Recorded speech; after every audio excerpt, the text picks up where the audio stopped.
Hello, Facebook family. I have decided to do this video. It has been weighing very heavily on my heart and on my mind as well. And it was something that I wanted to say early on, but there were so many emotions and so much pressure for me to go with the popular opinion about who George Floyd was. And sometimes it can be difficult when there are just so many external pressures to say what you believe. And this was an instance where I felt like my silence would have been better in the beginning. But the more that I think about it, I realize that we are being sold a lot of lies, and at the detriment to the Black community, at the detriment to the white community, and at the detriment to America as a whole. So I want to come out and say that I do not support George Floyd and the media depiction of him as a martyr for Black America. I'm going to explain why, and I hope that some of you guys will understand where I'm coming from. I have spent a considerable amount of time reading a lot of Black authors that I think are some of the most brilliant Black Americans breathing. Walter Williams, Shelby Steele, Thomas Sowell. And I recently came across something that was an idea that was planted into my head by Shelby Steele, and it has been something that I cannot forget. It is something that will stick with me for the rest of my life. And it is something that I hope for the Black Americans that are watching will stick with you for the rest of your life. Shelby Steele said that the Black community is unique from other communities. Our culture is unique from other communities because we are the only community that caters to the bottom denominator of our society. Now, let me explain what that means. It means to say that not every Black American is a criminal, not every Black American is committing crimes, but we are unique in that we are the only people that fight and scream and demand support and justice for the people in our community that are up to no good.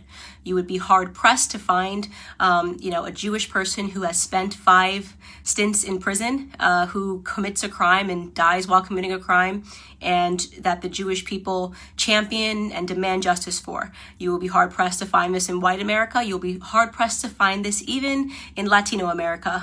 If there is a person that is spent multiple times in prison, you are not going to see a bunch of Latinos coming out demanding justice for this person, even if, and I want to be very clear, what I'm saying is not any defense for Derek Chauvin. I hope Derek Chauvin gets the justice that he deserves to be, implemented upon him, and that the family of George Floyd deserves justice for the way that he died. But I also am not going to accept the narrative that this is the best the Black community has to offer. For whatever reason, it has become fashionable over the last 5 or 6 years for us to turn criminals into heroes overnight.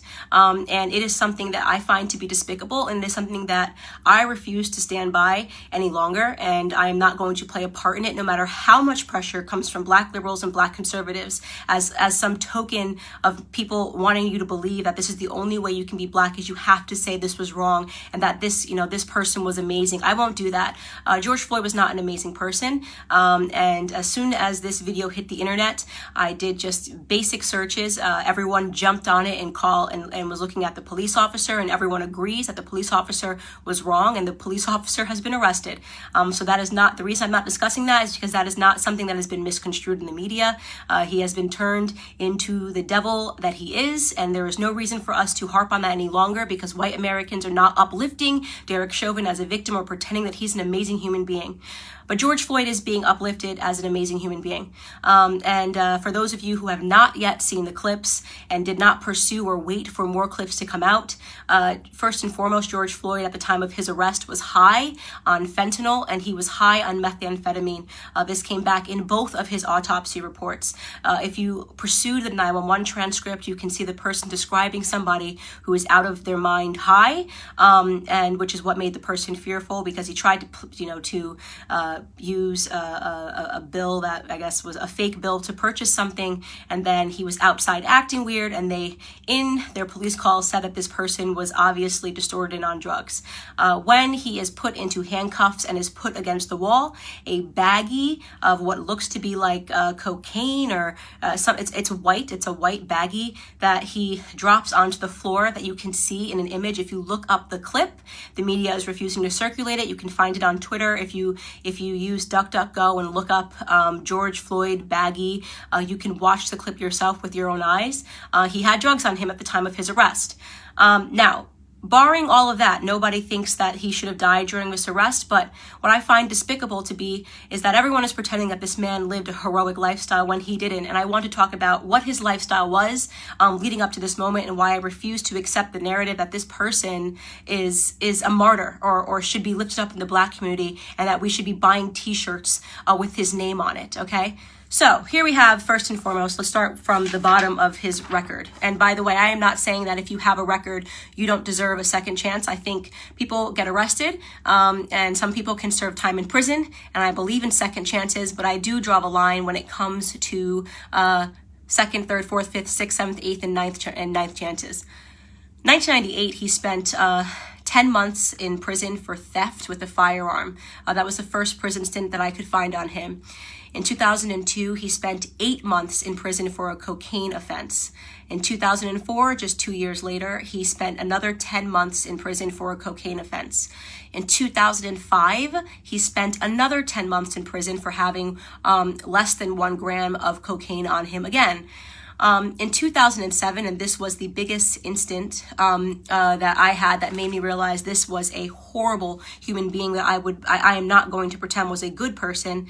In 2005, a woman who was pregnant received a knock at the door, and she went to the door, and the person pretended to be someone that worked for the water department. So she opened her door and quickly realized that the person at her door did not work for the water department and attempted to slam it.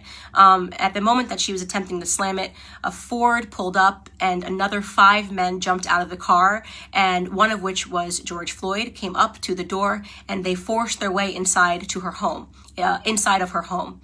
Mind you, this woman is pregnant. At that point, George Floyd took out a gun and pressed it to her stomach.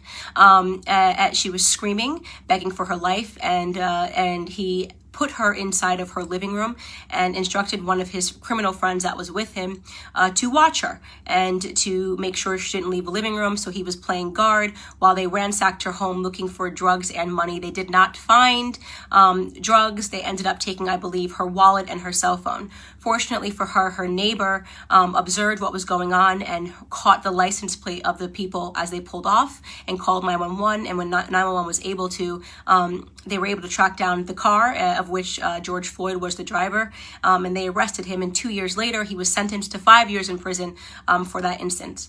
Now, you can say the media is portraying it like he was just getting his life together after, being released in 2014 following that incident. He was just getting his life together and moved and was going to start afresh. I'd like to believe all of those things, and there's a gap, and he never got in trouble for 5 years until this incident when the police were called on him again. But you are defying common sense to believe that this person suddenly became an exemplary character but happened to be high on fentanyl and methamphetamine and trying to use a bill, a fake bill, to purchase something. And so, in my opinion, George Floyd was a criminal. He was a criminal. And just because he was a criminal doesn't mean he deserved to die at the knee of a police officer. But it does mean that I am not going to play a part of the broken Black culture that always wants to martyr criminals, who wants to pretend they were these upstanding human beings that just wanted to help society, that just wanted to reach out and uplift society. And he has a rap sheet that is long, that is dangerous. He was an example of a violent criminal his entire life. Okay, up until the very last moment. Now, again, I want to be clear. This is not a defense for Derek Chauvin. No one that I have spoken to, no one in the news is defending Derek Chauvin. He is getting what he has coming to him. Okay, great. But why are we pretending that this criminal should be upheld as a citizen, as a martyr in Black America? A martyr for a fake narrative, by the way. Police brutality, racially motivated police brutality is a myth. Okay, so let's get into that. Not only are we using this death, right, and allowing it to cause these riots and protests, pretending this was some upstanding citizen in the Black community who was tackled down and killed for no reason, right? Not only are we allowing it to inspire riots in which Black people are dying, in which actual upstanding Black citizens are dying. Case in point, I'm sure you guys have all now seen David, the sheriff that just was shot and killed because he was trying to protect a pawn shop. Please look him up if you haven't seen it. I'm blanking on his last name. His first name is David, who was shot and killed for trying to protect a pawn shop from looters, an upstanding citizen, an actual head of he was the head of a police his entire life, 77 years old, did everything right? So we now have to kill upstanding Black citizens because a non-upstanding Black citizen, a career Black criminal, died. Now, did he deserve to die in that manner? No. I can't say it enough. No, he didn't deserve to die in that manner.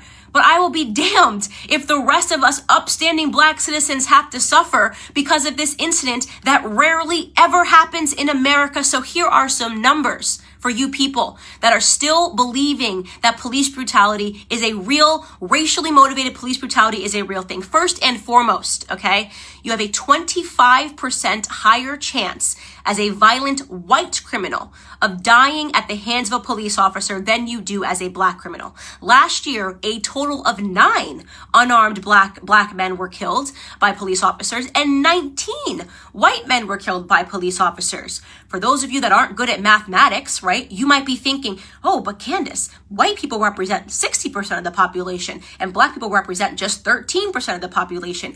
It doesn't matter what percentage of the population you represent. It matters what percentage of the violent criminal community you represent. And unfortunately, Black community commits a disproportionate amount of crimes compared to the white community. Let me tell you, 6% of the population, right? Black men, 6% of the population account for 44% of all murders in this country, according to 2018 statistics. That is what you call a gap. And yet white people who represent 60% of the population, we represent 13, Black men are 6%, only represent 50% of all the murders, right? That makes no sense. That makes no sense. A 6-point variation in a community where we are extreme minorities. We commit 50% of all violent offenses, evenly split, and we're only 13% of the population, okay? So we have a lot more encounters with police officers. And don't say the police officers are coming around because we're Black. I'm talking about violent criminals. I'm talking about murder, 44% of murders, okay? You want to talk about real statistics? The police officers have way more to be fearful of in the Black community than the other way around, okay? We commit, on average, a police officer is 18 and a half times more likely to be killed by a Black person than the other way around. Okay, so this entire narrative is complete smoke and mirrors. It's all made up. It's just election fodder. It's white versus Black because it's an election year, not because Black Americans are suffering at the hands of police officers more than white Americans. Do some police officers do the wrong thing? Yes. I don't think there's anybody in the world who has not encountered a police officer and thought this person is an absolute jerk who is power tripping, whether you are Black or white. We know they exist. And we know they're always going to exist, by the way, because they're human beings. And sometimes human beings suck. In fact, if you want to attack a community for accidental slayings or brutality, did you know that doctors accidentally kill 250,000 people every year because of mistakes? Did you know that there's been doctors that have been arrested for being serial killers that just were killing people because they wanted to? Do we protest and boycott doctors? Do we assume all doctors are horrible human beings because some doctors are? Or do we realize that society is not perfectible? People suck in every profession. It is no excuse to paint society with a broad brush. It is certainly no excuse to accept a Democrat narrative, okay, that Black people are being disproportionately hunted down by police officers because of the color of their skin. You want to know the best way to avoid not being brutalized by a police officer is to limit the amount of encounters you need to have with them, especially when it comes to violent crimes. Okay? I am not going to stand for this continual bottom-feeding narrative of us martyring people that have had 5, 6, 7 stints in prison and then pretending they were upstanding heroes to our community. It's bullshit. It's bullshit. Excuse my language. It's absolute bullshit. And I'm tired of it. I'm tired of having to play pretend. I'm tired of sitting here and being called a coon or an Uncle Tom because I won't play this bottom feeding game with you. If you want to hang up posters of criminals on your wall and talk about them as your martyrs, do it. Do it. You can do it. Kobe Bryant was my idol, okay? I'll keep a photo of Kobe Bryant. You can keep one of George Floyd and pretend he was an upstanding human being that just once or twice put a gun across a pregnant woman's belly. Could you imagine that woman right now? That black woman, by the way, right? Watching everybody pretend this person was an upstanding human being who just at the age of 42 and 5 prison stints was going to get his life together. I mean, it's embarrassing. We are embarrassing in that regard, right? This is why we have a cycle and a toxic culture, because nobody wants to tell the truth in Black America. It's so easy to be a victim. It's so easy to ask white people to bow down and apologize and do all these things for us. It's crap. It's crap. It's a lie. It's a farce.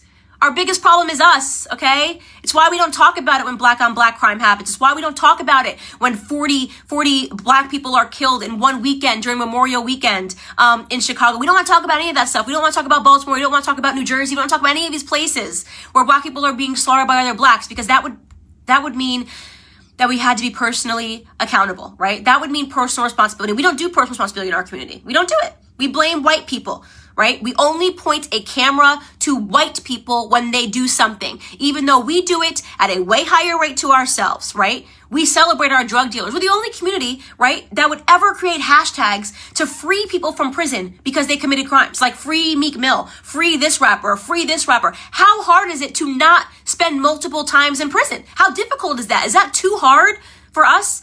Is that way too high of a mountain for us to scale, to do the right thing, to be upstanding citizens? That is the call to action that I have for Black America with Blexit. Like, why do we keep fulfilling this narrative? What do you think the perception of us, by the way, is on the outside? You ever look at the comments? You ever go into like an anonymous blog and see what people say? Oh, just black people being black people. I see those racist comments. Oh, just black people got to riot. Black people got to be black people. You know how they are.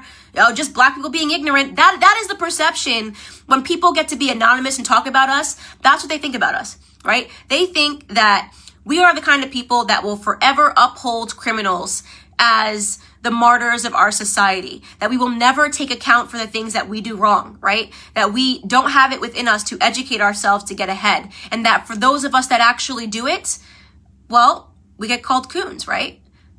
You got Condoleezza Rice, she's a coon. Larry Elder, he's a coon.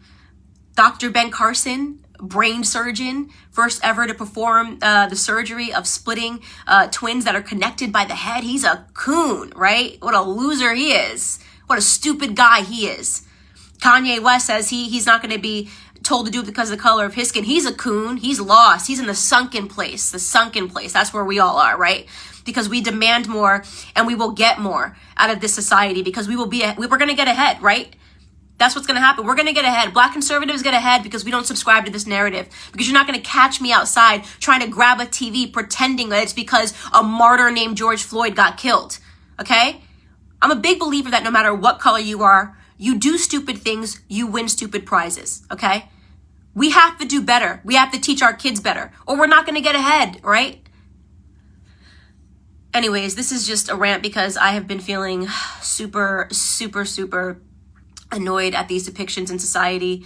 I have no apologies here to make. George Floyd is not my martyr. He can be yours. That's all I have to say to Black America.